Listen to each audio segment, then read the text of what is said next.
Carry movie की शुरुआत में एक औरत को दिखाया जाता है जो अपने घर में चिल्ला रही होती है और वो गॉड से प्रे करती है कि वो उसकी रक्षा करे और अगले पल उसका दर्द खत्म हो जाता है। दरअसल ये औरत प्रेग्नेंट थी, इसे पता नहीं था। जब वो अपने पैरों के पास देखती है तो वहाँ पर एक छोटी सी बच्ची होती है जिसके पैदा होने से उसे कोई भी खुशी नहीं, इसीलिए वो एक सीजर उठाती है। लेकिन अगले ही पल वो रुक जाती है क्योंकि वो जानती है कि ये बच्ची मासूम है, इसका इसमें कोई कसूर नहीं। दरअसल ये औरत जिसका नाम मार्गरेट वाइट है, ये एक धार्मिक औरत है, लेकिन वो पूरी तरह से स्टेबल नहीं है। धीरे धीरे वक्त बीतता है और मार्गरेट की बेटी जिसका नाम उसने कैरी रखा है, अब वो ग्रेजुएशन में है, लेकिन वो किसी से ज्यादा बात नहीं करती। वो बहुत शर्मीली भी है। वो इतनी आइसोलेट होती है कि जब सभी लड़कियां वॉलीबॉल खेल रही होती हैं तो कैरी सबसे अलग खड़ी होती है। ये सारी लड़कियां वेट एरिया में शॉवर लेने के लिए जाती हैं और जब कैरी शॉवर ले रही होती है तो वो देखती है कि उसके शरीर से खून निकल रहा है। इस बात से वो बुरी तरह डर जाती है। वहाँ पर मौजूद सभी लड़कियों से मदद मांगती है कि मुझे बहुत दर्द हो रहा है, मेरी मदद करो। लेकिन लड़कियां समझ जाती हैं दरअसल आज कैरी को पहली बार पीरियड हुए, उसे इस बारे में कुछ भी पता नहीं होता। वहाँ पर खड़ी सभी लड़कियां ये देखकर बहुत हैरान होती हैं। वो कैरी का मजाक उड़ाती हैं, उसे पागल कहती हैं और साथ ही यहाँ पर एक लड़की जिसका नाम क्रिस्टीन है, वो अपने फोन से कैरी का वीडियो भी रिकॉर्ड कर लेती है जिसमें कैरी चिल्ला रही होती है। तभी यहाँ पर उनकी जिम टीचर आ जाती है। वो कैरी को शांत करने की कोशिश करती है लेकिन वो किसी की बात नहीं सुन रही होती, इसीलिए उसकी टीचर को उसे थप्पड़ मारना पड़ता है। और इसके बाद यहाँ पर जितनी भी लड़कियां होती हैं वो उन सबको कहती है कि जाओ यहाँ से, और तभी कैरी उन सबको यहाँ से जाते हुए देखती है और यहाँ पर एक ट्यूब लाइट अपने आप ही ऑफ हो जाती है। इसके बाद कैरी को प्रिंसिपल के रूम में लाया जाता है। वहाँ पर उसकी जिम टीचर उसे कहती है कि क्या तुम्हारी मॉम ने तुम्हें इस बारे में कुछ भी नहीं बताया? वो कहती है नहीं। हालांकि कैरी से ये भी पूछा जाता है कि तुम्हारे साथ किसने बदतमीजी की थी, लेकिन वो किसी का भी नाम नहीं लेती। उसकी टीचर कहती है कि तुम्हें एक हफ्ते के लिए रेस्ट करना चाहिए, हम तुम्हारी मॉम को सब कुछ बता देंगे। इस बात से कैरी काफी घबरा जाती है। वो नहीं चाहती कि उसकी मॉम को ये बताया जाए। जिम टीचर कहती है कि हमें उन्हें बताना होगा और तभी यहाँ पर वाटर डिस्पेंसर के ऊपर रखी बोतल अपने आप ही फट जाती है। उसकी टीचर और प्रिंसिपल हैरान हो जाते हैं। अब कैरी की मॉम स्कूल आती है और कैरी को अपने साथ घर ले जाती है। कैरी अपनी मॉम से पूछती है कि मुझे इस सब के बारे में क्यों नहीं बताया, सबने मेरा मजाक उड़ाया। कैरी की मॉम उसे बाइबल की पुरानी बातें बताती है और कैरी की मॉम के मुताबिक पीरियड्स आना एक पाप है। कैरी कहती है कि ऐसा कुछ नहीं है, ईश्वर हमसे उतना ही प्यार करता है जितना वो सबसे प्यार करता है। लेकिन कैरी की मॉम इन सब पर विश्वास नहीं करती, किसी की कोई बात नहीं सुनना चाहती। वो कैरी को कहती है कि अपने क्लोजेट में जाओ, ये एक तरह की कोठरी होती है। कैरी वहां पर नहीं जाना चाहती लेकिन उसकी मॉम जबरदस्ती उसके अंदर बंद कर देती है। कैरी जोर जोर से चिल्लाना शुरू कर देती है और तभी दरवाजा अपने आप ही क्रैक हो जाता है और जीसस की मूर्ति से भी खून निकलने लगता है। कैरी इन सब चीजों से बहुत डर जाती है। अगली सुबह कैरी की मॉम क्लोजेट के अंदर आती है। वो कैरी को उठाती है और कैरी को बहुत प्यार करती है। ऐसा लगता है कि कुछ हुआ ही नहीं था, ये एक नॉर्मल मॉम है। वहीं दूसरी तरफ क्रिस्टीन, जिसने कैरी का अपने मोबाइल फोन से वीडियो बनाया था, वो उसे यूट्यूब पर अपलोड कर देती है। और जब वो स्कूल जाती है तो वहां पर उनकी जिम टीचर उन सभी लड़कियों को ग्राउंड में बुलाती है और वो कहती है कि कल जो तुमने कैरी के साथ किया बहुत ही शर्मनाक हरकत थी और तुम में से एक ने उसका वीडियो बनाकर यूट्यूब पर अपलोड भी कर दिया, इसीलिए वो इन सब लड़कियों को सजा देती है कि तुम्हें स्कूल की छुट्टियों के बाद यहाँ पर बूट कैंप करना होगा। ये एक हार्ड एक्सरसाइज होती है जिसमें इंसान पूरी तरह से थक जाता है। उनकी टीचर कहती है कि अगर किसी ने अपना पनिशमेंट पूरा नहीं किया तो उसे स्कूल से सस्पेंड कर दिया जाएगा। यहाँ क्रिस्टीन, जिसने कैरी का वीडियो बनाकर अपलोड किया था, वो ये सब करने से मना कर देती है। उसकी टीचर उसे कहती है कि तुम्हें सस्पेंड किया जाता है और अब तुम प्रॉम में भी नहीं आ सकती। क्रिस्टीन यहाँ पर जो बाकी लड़कियां होती हैं उन सब से कहती है कि हम सबको इस चीज का विरोध करना चाहिए और अगर हम सब एक साथ हो जाएं तो हमें कोई भी स्कूल से नहीं निकाल सकता। लेकिन उसका कोई भी साथ नहीं देता क्योंकि ये सब प्रॉम में जाना चाहते हैं। क्रिस्टीन इस बात से बहुत गुस्सा हो जाती है। वो कहती है कि मैं इस बात का बदला लूंगी, ये बात यहीं पर खत्म नहीं होगी, और ये कहकर वो वहां से चली जाती है। वहीं अब कैरी की मॉम भी कैरी को स्कूल छोड़ने आती है और जब कैरी स्कूल के अंदर आती है तो वो देखती है है कि सब उसे बहुत ध्यान से देख रहे होते हैं और साथ ही दीवारों पर उसके बारे में कुछ न कुछ लिखा होता है। इस बात से परेशान होकर कैरी वॉशरूम में चली जाती है और जब वो मिरर में देखती है तो मिरर अपने आप ही टूट जाता है और तब कैरी को एहसास होता है कि उसके अंदर कोई न कोई पावर है और वो अपनी पावर से उन टुकड़ों को हिलाने की कोशिश करती है, लेकिन तभी वहां पर कोई आ जाता है और कैरी वहां से चली जाती है। इसके बाद कैरी इंटरनेट पर इस बारे में पढ़ती है कि एक तरह की पावर है और ये पावर उसके अंदर भी है। वहीं स्कूल में क्रिस्टीन अपने डैड को लेकर आती है जो कि बहुत बड़े आदमी हैं और वो प्रिंसिपल और जिम टीचर को कहते हैं कि तुमने मेरी बेटी के ऊपर झूठा इल्जाम लगाया, उसे कई घंटा तक ग्राउंड में दौड़ाया और साथ ही साथ जिम टीचर उससे गंदी जुबान में बात करती है। जिम टीचर कहती है कि जो तुम्हारी बेटी ने किया वो अपने आप में एक शर्मनाक हरकत है। उसने एक लड़की का वीडियो बनाया और साथ ही साथ उसे यूट्यूब पर अपलोड भी कर दिया। क्रिस्टीन कहती है कि डैडी सब कुछ झूठ है। जिम टीचर कहती है कि ठीक है, इसका मोबाइल चेक करो, अगर उसमें कैरी का वीडियो नहीं हुआ तो मैं आप लोगों से माफी मांगूंगी। प्रिंसिपल क्रिस्टीन को कहते हैं कि मुझे अपना मोबाइल दिखाओ, लेकिन क्रिस्टीन अपना मोबाइल दिखाने से मना कर देती है। क्रिस्टीन के डैड भी कहते हैं कि अगर तुम्हें प्रॉम में जाना है तो तुम्हें अपना मोबाइल दिखाना होगा। क्रिस्टीन कहती है कि मेरी उसमें पर्सनल चीज है और वो प्रिंसिपल रूम से निकलकर सीधा अपने दोस्तों के पास जाती है जहां पर सू भी होती है। सू क्रिस्टीन की बचपन से दोस्त है, लेकिन सू को एहसास होता है कि उन्होंने कैरी वाइट के साथ जो भी किया वो गलत था और इसीलिए उसने क्रिस्टीन का साथ नहीं दिया। क्रिस्टीन उसे कहती है कि तुम्हें मेरा साथ देना चाहिए था। सू कहती है कि नहीं, हमने उसके साथ गलत किया था और वैसे भी तुम्हारा कैरी ने क्या बिगाड़ा था। तो वो कहती है कि तुम भी उनमें से एक थी जो उसे पागल कह रही थी, उसके ऊपर चीजें फेंक रही थी और वो वहां से चली जाती है। सू वहां से अपने बॉयफ्रेंड के पास जाती है और वो उसे कहती है कि मैं चाहती हूँ कि तुम कैरी को अपने साथ प्रॉम नाइट पर ले जाओ और वो ऐसा इसीलिए करना चाहती है क्योंकि जो उसने गलती की है वो उसका इस तरह से प्रायश्चित करना चाहती है। हालांकि उसका बॉयफ्रेंड ऐसा नहीं करना चाहता, लेकिन सू के कहने पर वो मान जाता है। वहीं दूसरी तरफ घर पर कैरी अपनी शक्तियों को अपने कंट्रोल में कर रही होती है, यहाँ तक कि वो जिस बेड के ऊपर बैठी होती है वो भी हवा में उड़ रहा होता है। नीचे कैरी की मॉम को शक होता है कि कमरे में कुछ तो चल रहा है। वो चाकू उठाती है और कैरी की रूम की तरफ बढ़ती है। कैरी सब कुछ नॉर्मल करके सोने का बहाना कर लेती है। उसकी मॉम चाकू को वहीं पर रख देती है और वो कैरी के पास लेट जाती है और कैरी से कहती है कि अब तुम्हें डरने की कोई जरूरत नहीं, मैं तुम्हारे साथ हूँ। और तभी चाकू ऊपर से नीचे गिर जाता है। इससे पता चलता है कि कैरी को अपनी शक्तियों पर अब कंट्रोल है। वहीं जब कैरी स्कूल में होती है तो उसके पास सू का बॉयफ्रेंड जिसका नाम टॉय है वो जाता है और वो उसे कहता है कि क्या तुम मेरे साथ प्रॉम नाइट पर चलोगी। ये बात कैरी को बहुत अजीब लगती है और उसे लगता है कि ये दोबारा से उसका मजाक उड़ाना चाहते हैं क्योंकि कैरी जानती है कि टॉय सू का बॉयफ्रेंड है। कैरी उसे मना करके वहां से भाग जाती है और वो एक जगह बैठकर रोना शुरू कर देती है और तभी उनकी टीचर उसके पास जाती है और वो कैरी से पूछती है कि क्या तुम्हें फिर से किसी ने परेशान किया। कैरी कहती है नहीं, मुझे किसी ने प्रॉम में इनवाइट किया है और वो और कोई नहीं बल्कि सू का बॉयफ्रेंड टॉय है। उसकी टीचर उससे कहती है कि तुम्हें जाना चाहिए तो बहुत अच्छी बात है, लेकिन कैरी कहती है कि कोई मेरे साथ क्यों जाना चाहेगा।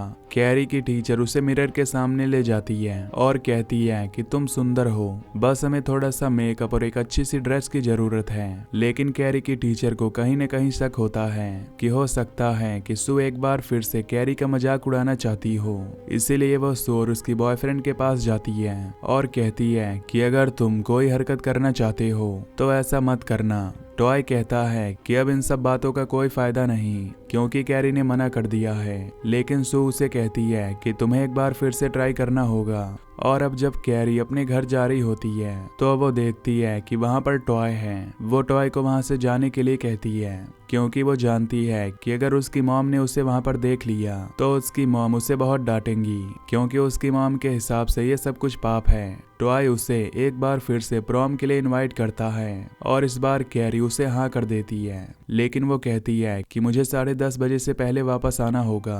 टॉय हाँ कर देता है और वो वहाँ से चला जाता है। कैरी यहाँ से सीधा मार्केट जाती है और वो अपने लिए एक ड्रेस का कपड़ा लेकर घर वापस आती है। और जब उसकी मॉम उसे देखती है तो कहती है कि तुम इतनी देर तक कहाँ थी। वो कहती है कि मैं मार्केट गई थी, मुझे प्रॉम में किसी ने इनवाइट किया है और मैं अपने लिए ड्रेस लेने के लिए गई थी। ये सुनकर उसकी मॉम शॉक्ड हो जाती है और कहती है कि तुम प्रॉम भी नहीं जाओगी।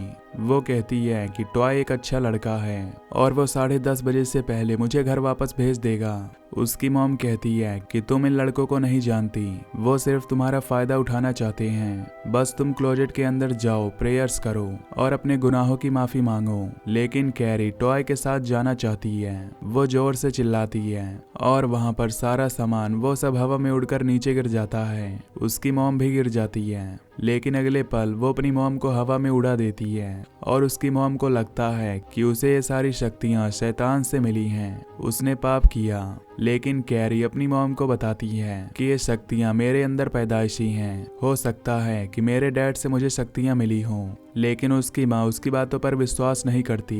कैरी अपनी मॉम को कहती है कि मैं प्रॉम में जरूर जाऊंगी और मुझे कोई भी रोक नहीं सकता। कैरी अपने लिए एक बहुत सुंदर ड्रेस बनाती है और अब वो रात आ जाती है जब उसे टॉय के साथ प्रॉम में जाना है। हालांकि उसकी मॉम उसे रोकने की कोशिश करती है, लेकिन वो अपनी मॉम की एक भी नहीं सुनती। उन्हें वो क्लोजेट में बंद करके वहां से निकल जाती है और टॉय के साथ प्रॉम में आती है। यहाँ पर उसे बहुत अच्छा लगता है। उसने पहली बार अपनी जिंदगी में ऐसा फील किया होता है। टॉय उसे अपने साथ डांस करने के लिए भी कहता है और कैरी और टॉय एक दूसरे के साथ करते हैं। यहाँ पर एक कंपटीशन भी होता है जिसमें सबसे खूबसूरत कपल को एक दूसरे के लिए वोट करना है और इस लिस्ट में कैरी और टॉय का नाम भी होता है। ये दोनों अपने आप को वोट करते हैं और जब इसका रिजल्ट आता है तो इसमें कैरी और टॉय जीत जाते हैं और अब उन दोनों को स्टेज में जाना है। कैरी इस बात से बहुत खुश होती है, लेकिन यहाँ पर सब कुछ इतना उलझा हुआ, इतना आसान नहीं होता। दरअसल यहाँ पर क्रिस्टन अपनी दोस्तों के साथ आई होती है और उसने स्टेज के ऊपर एक खून भरी बाल्टी लटका दी थी जिसके अंदर एक सुअर का खून था और उनका प्लान था कि ये सारा खून वो कैरी के ऊपर गिरा देंगे और उसके बाद वो वीडियो जो क्रिस्टीन ने पहले कैरी का बनाया था उसे यहाँ पर प्रोजेक्टर पर चला देंगे। क्रिस्टीन एक मैसेज सू को भी कर देती है और उसमें वो लिखती है कि तुम्हारी दोस्त आज बहुत खूबसूरत लग रही है और सू समझ जाती है कि क्रिस्टीन कुछ न कुछ गड़बड़ करने वाली है और वो भी वहां पहुंच जाती है। और जब कैरी और टॉय स्टेज पर जाते हैं तभी वो खून भरी बाल्टी उसके ऊपर गिरा देते हैं और साथ ही उसका वीडियो भी चला देते हैं और इस बात से यहाँ पर जितने भी लोग होते हैं वो सब हंसना शुरू कर देते हैं। कैरी पूरी तरह से परेशान हो जाती है। टॉय कहता है कि यह सब क्या हो रहा है, लेकिन यहाँ पर सब कैरी के ऊपर हंस रहे होते हैं और तभी ऊपर से वो बाल्टी भी गिर जाती है और सीधा टॉय के सर के ऊपर आकर लगती है, जिससे टॉय की वहीं पर मौत हो जाती है और अब कैरी पूरी तरह से अपना आपा खो देती है। यहाँ पर जितने भी दरवाजे होते हैं वो अपनी शक्ति से उन सारे दरवाजे को बंद कर देती है। चीज और लोग हवा में उड़ना शुरू हो जाते हैं, यहाँ तक कि वो इलेक्ट्रिसिटी का शॉर्ट सर्किट करके इस पूरी जगह पर आग लगा देती है। वहीं दूसरी तरफ भी दिखाया जाता है कि क्रिस्टीन और उसका दोस्त जिसने कैरी के साथ ये मजाक किया है वो गाड़ी से यहाँ से भाग रहे होते हैं और अब कैरी भी उनका पीछा कर रही है और उसके पीछे दिखाया जाता है कि पूरे स्कूल की बिल्डिंग भी आग से दहक रही है और क्रिस्टीन और उसका दोस्त जो यहाँ से गाड़ी से भाग रहे होते हैं वो देखते हैं कि उनके सामने कैरी खड़ी है। क्रिस्टीन अपने दोस्त से कहती है कि कुचल डालो इसे और वो गाड़ी की रफ्तार बढ़ाता है तो कैरी अपना हाथ आगे बढ़ाती है और उनकी गाड़ी वहीं पर जाम हो जाती है। उन्हें इतना जोरदार धक्का लगता है कि क्रिस्टीन की दोस्त का सर स्टीयरिंग पर लगता है और उसकी वहीं पर मौत हो जाती है और क्रिस्टीन को भी वो अपनी शक्ति से उसकी सीट बेल्ट से बांध देती है। लेकिन क्रिस्टीन किसी तरह छूट जाती है और वो गाड़ी को अब उसकी तरफ बढ़ाना शुरू करती है। हालांकि क्रिस्टीन ने पूरा एक्सीलेटर दिया होता है, लेकिन उसके शक्ति के सामने गाड़ी 1 इंच आगे नहीं बढ़ती और वो गाड़ी को हवा में उठाकर उसे नीचे छोड़ देती है और अब क्योंकि गाड़ी फुल स्पीड में होती है इसीलिए वो फुल स्पीड से आगे जाकर सामने गैस स्टेशन पर टकराती है और इस जोरदार ब्लास्ट में क्रिस्टीन का भी अंत हो जाता है। इसके बाद कैरी परेशान अपने घर पर आ जाती है। वो अपने पूरे शरीर से खून को साफ करती है और वो अपनी मॉम को देखती है। अपनी मॉम से कहती है कि आपने सब कुछ सच कहा था, ये दुनिया बहुत खराब है। वो सब कुछ बताती है कि कैसे उसके साथ प्रैंक किया गया। उसकी मॉम उसे अपने गले से लगा लेती है और उसे बताती है कि जो तुम्हारे पिता थे और मैं एक दूसरे से प्यार करते थे, लेकिन हमारा प्यार पवित्र था, हमारे बीच में कोई भी और रिलेशनशिप नहीं था। और एक दिन तुम्हारे पिता की नज़र बदल गई, हमने खुदा से इबादत की, लेकिन उस दिन शैतान जीत गया। हम दोनों भावनाओं में बह गए और इसके बाद तुम पैदा हुई। तुम्हारे पैदा होते ही मैं तुम्हें मार देना चाहती थी, लेकिन मैं तुम्हें मार नहीं पाई। मैंने तुमसे बहुत प्यार किया। दरअसल कैरी की मॉम को लगता है कि अब उसके अंदर कोई शैतानी साया है और वो अपनी बेटी कैरी को पीछे से चाकू मार देती है और इससे पहले दोबारा उसे चाकू मारती कैरी अपनी मॉम को दूर कर देती है, लेकिन उसकी मॉम उसकी तरफ चाकू लेकर बढ़ती है। वो कहती है कि शैतान तुम्हें कभी नहीं छोड़ेगा, हमें उसे खत्म करना ही होगा। और जब वो उसे चाकू मारने वाली होती है कि उसका हाथ अपने आप ही रुक जाता है। कैरी अपनी शक्ति से अपनी मॉम को ऊपर उठा देती है और घर में जितनी भी शार्प चीज होती है वो सब उसकी मॉम के चारों तरफ घूमना शुरू हो जाती हैं। उसकी मॉम कहती है कि कैरी नहीं, कैरी कहती है कि आई एम सॉरी, और अगले पल सारी चीज उसकी मॉम के शरीर के आर पार हो जाती है। कैरी अपनी मॉम के पास जाती है और उन्हें अपनी गोद में लेटाती है और कहती है कि सॉरी, मैं आपको हर्ट नहीं करना चाहती थी। यहाँ सू भी पहुँच जाती है। कैरी कहती है कि देखो, मैंने अपनी मॉम को मार दिया, और इसके बाद ये घर अपने आप ही टूटना शुरू हो जाता है। सू उसकी तरफ अपना हाथ बढ़ाती है। वो कहती है कि हमें यहाँ से निकलना होगा, और तभी कैरी अपनी पावर से सू को हवा में उठा देती है। कैरी को एहसास होता है कि सू प्रेग्नेंट है और वो अपनी पावर से उसे घर से बाहर फेंक देती है, यानी कि वो उसे बचा लेती है। और कैरी, जिसने बचपन से लेकर आज तक कभी भी कोई सुख नहीं देखा, वो अपनी मॉम के साथ इस घर के नीचे दब जाती है। दरअसल सू को कैरी ने इसलिए नहीं मारा क्योंकि उसे अपनी शक्ति से पता चल गया था कि जो प्रैंक उसके साथ किया गया उसमें सू का कोई भी हाथ नहीं है। और इसके बाद सू की कोर्ट में गवाही होती है जहां पर वो बताती है कि कैरी के अंदर कुछ शक्तियां थी, लेकिन वो हमारी तरह एक आम इंसान थी। और कोर्ट में गवाही देने के बाद वो कैरी की कब्र पर जाती है और एक सफेद रंग का फूल चढ़ाती है, और अगले पल उसकी कब्र पर दरारें पड़ जाती हैं। इसके बाद दिखाया जाता है कि सू हॉस्पिटल में है, उसके पेट में बहुत दर्द है, और तभी उसके पेट के अंदर से एक हाथ निकलता है और सू का हाथ पकड़ लेता है, और ये हाथ कैरी का होता है। लेकिन ये सब एक सपना होता है। सू अपने घर पर अपनी मॉम के पास बैठी होती है, लेकिन हो सकता है कि सू के पेट में जो बच्चा है वो और कोई नहीं बल्कि कैरी हो, क्योंकि जब वो उसकी कब्र पर गई थी उसकी कब्र फटना शुरू हो गई थी। और जिस तरह उसके पेट में पेन हो रहा होता है, ठीक इस तरह का पेन इस कहानी की शुरुआत में भी कैरी की मॉम के पेट में हो रहा था। यानी कि अब कैरी का दूसरा जन्म होगा और उसके अंदर वो सभी शक्तियां होंगी जो उसके अंदर पहले भी थी। और यहीं पर ये मूवी खत्म हो जाती है। तो दोस्तों, अगर आपको ये एक्सप्लेनेशन पसंद आई हो तो वीडियो को लाइक और चैनल को सब्सक्राइब कर लीजिए। Till then take care, love you, bye bye.